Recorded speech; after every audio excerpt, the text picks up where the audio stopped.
జిల్లాల విభజనపై కమిషన్ ఏర్పాటు చేస్తామని మంత్రి ఉత్తమ్ కుమార్ రెడ్డి చెప్పారు. బీఆర్ఎస్ హయాంలో అస్తవ్యస్తంగా జిల్లాలు, మండలాల్ని విభజించారని అన్నారు. ప్రజల అభిప్రాయం మేరకు కమిషన్ నివేదిక రూపొందిస్తుందని మంత్రి వెల్లడించారు. సూర్యాపేట జిల్లాలోని పలు అభివృద్ధి కార్యక్రమాలకు మంత్రి ఉత్తమ్ హాజరయ్యారు. నీటిపారుదల శాఖ, పౌర సరఫరాల శాఖ మార్చులు కెప్టెన్ నలమాద ఉత్తమ్ కుమార్ రెడ్డి గారికి స్వాగతం, సుస్వాగతం.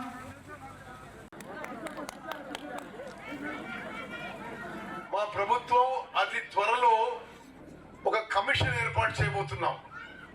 ఎందుకంటే గత ప్రభుత్వం జిల్లాలు, మండలాల విషయంలో ఒక అస్తవ్యస్త పాలసీ ముందుకు పోయి కొన్ని జిల్లాల్లో ఒక కాన్స్టిట్యున్సీ, కొన్ని జిల్లాల్లో 7 నియోజకవర్గాలు, కొన్ని చిన్న మండలాలు, కొన్ని పెద్ద మండలాలు చాలా చాలా అస్తవ్యస్తంగా అన్సైంటిఫిక్ గా చేయడం జరిగింది.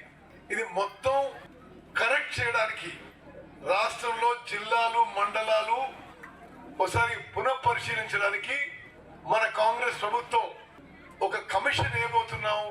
ఆ కమిషన్ ద్వారా ప్రజల నుంచి సూచనలు, సలహాలు తీసుకొని ముందుకు పోతామని చెప్పి నేను మీ అందరికీ మనవి చేస్తున్నాను.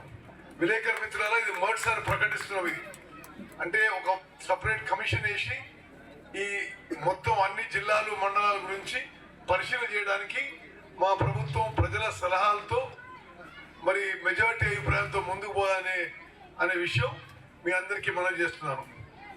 చివరిగా